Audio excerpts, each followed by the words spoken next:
The box in her arms held almost nothing. A coffee mug, a dead little plant, one old photograph. Behind her, three executives stood on the marble steps, laughing. They'd had her escorted out of the building by noon. Framed. Walked out. In front of the whole floor. She didn't argue. She didn't cry. She just stepped into the daylight, took out her phone and made one call. 9 words. Convene the board. Freeze everything. And the ones who did this, fire every one of them. Because what the 3 people laughing on those steps didn't know, was that at 9 o'clock that morning, she had quietly become the owner of every desk they were standing on. If you've ever been walked out of a place that owed you everything, told you didn't belong somewhere you had every right to be, stay with me, because the quietest person in that voice, because the quietest person in that building was about to become the loudest thing that ever happened to it. Let me take you back to that morning. Only a few hours earlier, 9 o'clock, a conference room, 40 floors above the Seattle waterfront, gray water and gray sky out the windows. The ferries crossings like slow white stitches. A woman named Marisol Vega signed the last page of a stack of documents, capped her pen, and, quietly without anyone downstairs knowing, became the largest shareholder of Halstead Capital, 61%. Enough to decide everything. The press release that went out that morning named a holding company. Not a person, certainly not the small woman in the plain, dark blazer, who, 20 minutes later, rode the elevator all the way back down to the lobby and checked in at the front desk as a temp. She signed the visitor log with her maiden name, Vega, not the name on the ownership papers upstairs. She had done this at every company she had ever bought. Her lawyer had long ago stopped arguing with her about it, because Marisol believed something most people at the top forget, that before you decide who should run a place, you have to see how that place treats the people it thinks don't matter. You can learn more about a company in one morning at the front desk than in a year of board meetings. So that is where she spent it.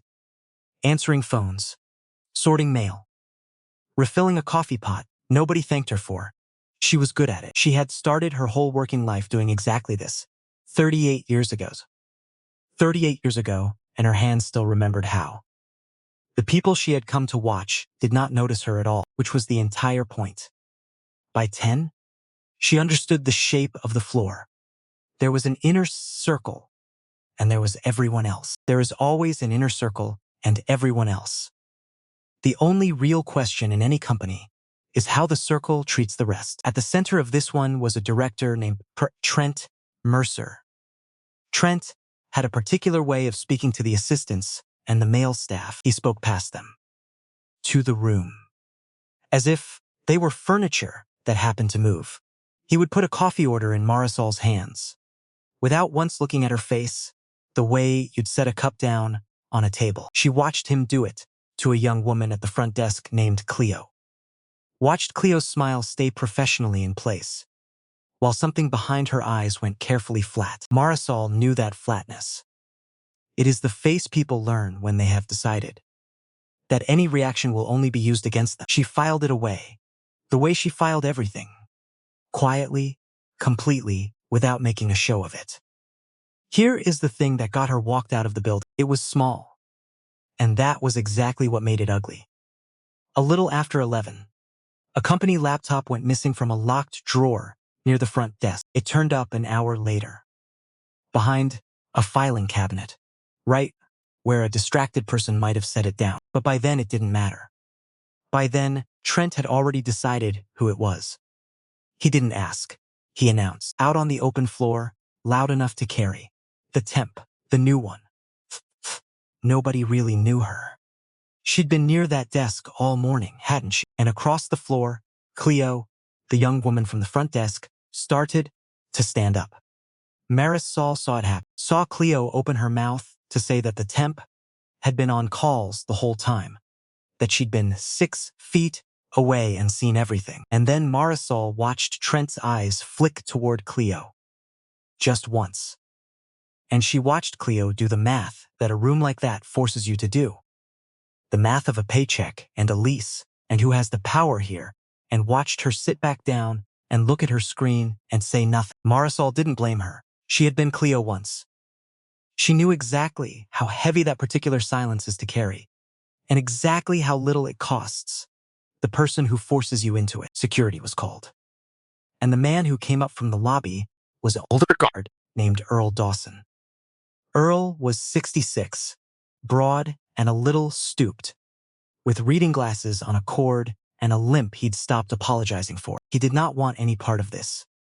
You could see it in every step. He came to a stop beside her chair and said, quiet, almost apologetic, that he'd been asked to walk her out. I know, Marisol said. It's all right. You're just doing your job. And she meant it. She had been the one holding the box once. She knew whose fault it wasn't. So she packed the little that was hers into a cardboard box. A mug, a dead desk plant nobody had watered in weeks, and one old photograph she carried with her everywhere she went. And she walked out through the tall glass doors, across the marble, into the gray Seattle daylight. It's a Tret and settled, while Trent and two others watched from the top of the steps, not bothering to hide their smiles. What none of them knew was the photograph in her box was 38 years old, and the man in it was the reason. All three of them were about to lose their jobs. If you've ever been walked out of a place that owed you better, fodder, made small, in a room you had every right to stand in, then you already know the thing she was feeling on those steps. Stay with me for the next few minutes. This is the part that matters. And if stories like this are the reason you're here, that's what the subscribe button's for. The photograph was of a night janitor named Walter Hollis. 38 years ago, Marisol Vega was 19 years old, 6 months off, a plane with a suitcase and $40, cleaning offices on the overnight shift at a company whose name she has honestly since forgotten. And one night, a supervisor's watch went missing. And a room full of people decided, in about the time it takes to decide such things, that it must have been the girl who barely spoke English. They walked her toward the door, exactly like this, a box in her arms, her face on fire. Nobody looking at her, and everybody watching, and an old janitor named Walter. A man not one person in that building would have called important, set down his mop and said, out loud, to the whole room, that he'd watched the supervisor slip that watch into his own coat pocket an hour before. He didn't have to say it. It cost him something to say it. They did not thank him for it. Men like that supervisor have long memories. But Walter said it anyway. They walked her out that night regardless, to save face, and on her way to the bus stop, Walter caught up with her in the cold. And he pressed a folded index card into her hand, and he told her to keep it. On it, he had written 7 words. Don't let a room decide your worth. Marisol kept that card for 38 years. It moved with her through 9 apartments and 4 cities and 2 countries. It was in the pocket of her blazer right now, on those steps. There is a kind of person the world is built to look straight through. And every so often, one of them does something quietly decent, expecting nothing back, and it lands in someone else's life like a seed dropped in the dark. Walter Hollis never knew what happened to the frightened girl at the bus stop. He never knew she'd repeat his 7 words to herself. In boardrooms he couldn't have imagined. He never knew that she would spend the back half of her life buying tired companies and walking their floors in a plain blazer, just to find out whether the men like that supervisor still won, or whether there were still people like him. That was why she was at Halstead in the first place, not for the returns, to find out which kind of building it was. By noon, Trent Mercer had answered the question for her. Marisol set the box down on the stone railing at the top of the steps. She took out her phone and scrolled to a single name. Her general counsel, a careful woman named Dana, picked up before the second ring, because the acquisition had closed 4 hours earlier, and Marisol had told her to keep her phone close today of all days. Marisol did not raise her voice. She never raised her voice. People who have actually held power rarely need to, she said. 3 things. Convene the board within the hour. Put a legal hold on every record, tied to the 14th floor. 4 years back, every email, every access log, every performance review. And then, quieter, the people who did this today, I want it handled by end of business. She hung up. She picked up her box, and she walked to her car in the parking structure. While behind her, through the glass, the building had already started to change, though the men on the steps couldn't feel it yet. She was not angry. That surprised people later, when they heard the story. But anger needs surprise. And Marisol hadn't been surprised by a single thing. She had been watching it build all morning. What she felt, sitting in her car with the box on the passenger seat, was closer to a kind of tired clarity. The feeling you get when a thing you suspected finally shows you its whole shape, and you understand exactly what it's going to require of you. The board convened at 1. By 1:30, a forensic team was pulling the drawer's access logs, not from the household system inside the building, which anyone with the right permissions could edit, but from the lock manufacturer directly, which no one inside could touch. The results came back a little after 2. The drawer that's had held the missing laptop had been opened that morning at 11:04 with a badge registered to Trent Mercer. He hadn't even been careful. He had never once had to be. And the deeper the team went, the worse it got, because a lie like the one Trent told that morning is never the first lie. It's just the first one that got looked at. The records went back 4 years. Performance reviews quietly downgraded for people who had spoken up. 2 employees, teased, pushed out within weeks of filing complaints, complaints that had somehow been marked resolved without anyone ever investigating them. Whole projects credited to Trent and his circle that the timestamps showed other people had built.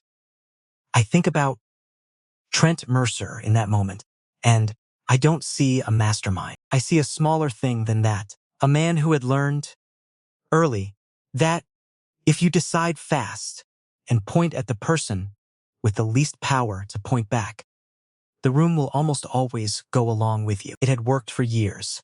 It had never once been examined. That is how most of it survives. Not because it's clever, but because no one with the power to look ever bothers to. Marisol came back to the building at 4. Not for a scene. She had no interest in a scene. Trent was called into a glass conference room, where he arrived expecting, of all things, to be briefed on the transition. He'd heard the company had new ownership. He assumed, the way men like Trent assume, that new ownership would want to meet its most valuable people. Instead, he found the Temp from the front sitting at the head of the table. Reading glasses pushed up into her hair, a worn index card on the table in front of her. It took him a long moment to understand. You could watch it move across his face. Recognition, then confusion, then something with no clean name. "Sit down, Mr. Mercer," Marisol said. She did not gloat. There was nothing in her voice to push against. She told him what the logs showed, the badge, the drawer, the 4 years. She let the silence do most of the work. He tried context first, the pressure he was under, the competitiveness of the environment inherited, the way things had always been done here. Marisol listened to all of it without interrupting.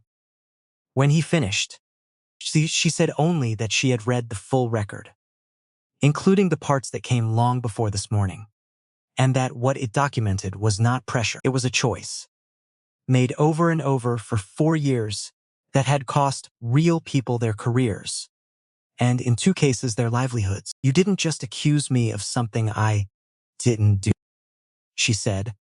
"You've been doing this to people who couldn't call anyone. This morning, you happened to do it to someone who could." She slid a single page across the table. "That's your separation notice. It lists the specific conduct, not a generic one." I wanted it to say exactly what you did. Trent looked at the page for a long time. 8 years, he finally said. I gave this company 8 years. I know, Marisol said. And in 8 years, not one person on that floor felt safe enough to tell me the truth until I bought the building and stood at the desk myself. That's the thing you built, Mr. Mercer. That's the thing I'm taking apart. The two who had helped him were gone by the end of the day, on the same terms. But firing 3 people was the easy part. Marisol had learned a long time ago that the loud part of justice is rarely the part that actually matters. The part that mattered took weeks. The 2 employees Trent had pushed out over the years were contacted directly and made whole, not quickly, which she insisted on, but carefully. The point was to do it right, not to close the file. The evaluation system on the 14th floor was suspended, and 4 years of reviews handed to an independent team to find every promotion that had been quietly strangled. Every person passed over for telling the truth. And Cleo, the young woman at the front desk who had started to stand up and been made to sit back down. Marisol found her on the 2nd day. She didn't scold her for staying quiet. She knew exactly what that silence had cost and why. Instead, she told her that she'd seen her start to rise, that she'd seen how much it took to even begin, and that she was moving her into a role where the next time she saw something wrong, she'd have the standing to say so out loud and be safe when she did. I don't want people here to be brave, Marisol told her. Bravery means the system is broken. I want a place where telling the truth doesn't require any. Then, last of all, she went and found Earl Dawson, the old guard who had walked her out that morning as gently as a man can do a thing he doesn't believe in. She thanked him. He looked confused and a little afraid. The way you'd expect. The last time he'd seen her, he'd escorted her off the property. You didn't want to do it, she said. I saw that. And you did it in a way that let me keep my dignity. You have no idea how rare that is. Most people, when they're told to move somebody along, just to stay worse than it has to be, just to stay on the right side of the room, you didn't. She offered him something then. Better hours, better pay. A role training the new front-of-house staff on the one thing she cared about more than anything else. How to treat the people the building would be tempted to look through.